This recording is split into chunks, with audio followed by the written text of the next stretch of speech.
친척의 자녀 중에 지체장애를 가진 아이가 있습니다. 지체의 성숙이나 지적 성숙이 미약하여 일반인들의 자녀들과는 다른 상황이나 환경에 놓여 있었습니다. 부모의 입장에서는 평생 보듬고 살아야 하는 아이입니다.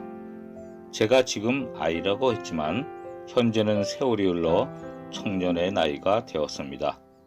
제가 과거에 머물러 생각하다 보니 아이 때가 자꾸 생각이 나서 그렇습니다.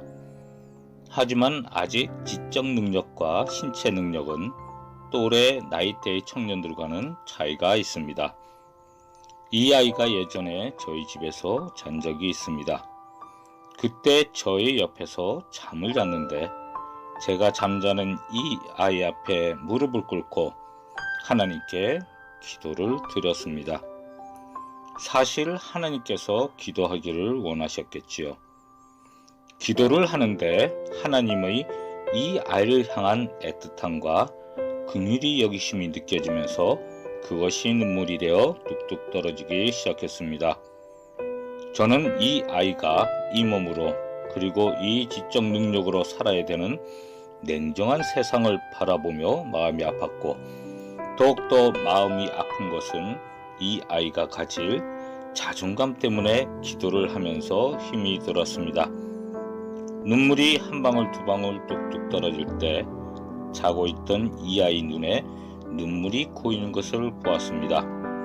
그 눈물이 영적인 환상이었는지 육신적인 눈으로 보이는 것인지는 모르겠지만 눈물이 고여있는 이 아이를 보았고, 이 아이는 저에게 마음으로 말하고 있었습니다. 저에게 이렇게 말하고 있었습니다. 저도 알아요. 이 말은 자기가 어떤 상태인지, 자기가 지금 세상에서는 어떤 존재인지를 안다는 의미였고, 그것을 알기에 고여진 눈물이었습니다. 이 말을 마음으로 느낄 때 이 아이가 알고 있구나 생각이 들면서 고개를 더욱 숙일 수밖에 없었습니다. 하나님께서는 이후 이 아이를 위하여 기도를 많이 시키셨습니다. 하루는 기도하는데 하나님께서 이 아이와 함께 예배를 드리는 장면을 보여주시고 하나님께서 하실 말씀을 주셨습니다. 하나님께서 말씀을 주실 때는 보통 내 영역을 벗어나고 내가 상상해 보지도 못했던 말씀을 주시기에 부담감이 밀려 들어오기 시작합니다. 드디어 하나님께서 자기 스스로 자기 일을 행할 자리를 마련하셨습니다. 아이와 아이의 어머니가 저희 집에서 자는 날이 마련되었고, 자는 다음 날이 일요일이었습니다. 그때 저희 집은 새로운 교회를 정하려 집에서 머물고 있던 때였고, 아이의 어머니도 교회에 나가지 못하는 상황이었습니다. 집에서 예배를 드릴 조건은 되었지만 저에게 미약한 모습을 바라보면서 내가 어떻게 하나님의 말씀을 전할 수 있다는 말인가를 수십 번 되뇌이다가 내 자신을 내려놓고 예배를 드렸습니다. 하나님께서는 아이의 어머니를 축복하기를 원하셨으며 이 아이에게 대표 기도를 시키기를 원하셨습니다. 하나님께서 보여주신 대로 아이의 어머니를 위해 기도로 축복하였고, 또 이 아이에게 대표 기도를 시켰습니다.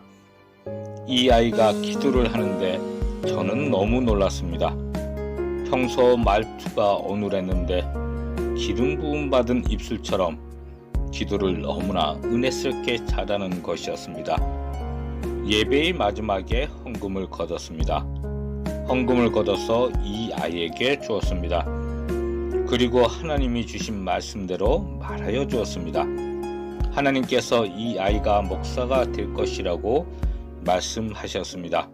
그리고 그 증거가 지금 이 헌금을 이 아이가 받는 것이라고 말씀하셨습니다 하고 말했습니다. 저는 이 아이를 바라보며 하나님을 믿습니다. 하나님은 세상 누구도 할 수 없는 말을 말씀하십니다. 이 아이가 부모에게는 십자가일 것입니다. 하지만 하나님은 십자가를 축복으로 바꾸셨습니다. 이 아이는 십자가에서 하나님이 주신 축복으로 바뀔 것입니다. 이 아이는 저에게는 숙제와 같습니다. 반드시 숙제를 풀 것입니다. 왜냐하면 하나님께서 말씀하셨기 때문입니다. 그 숙제가 풀리는 날 저는 이 찬양을 부를 것입니다.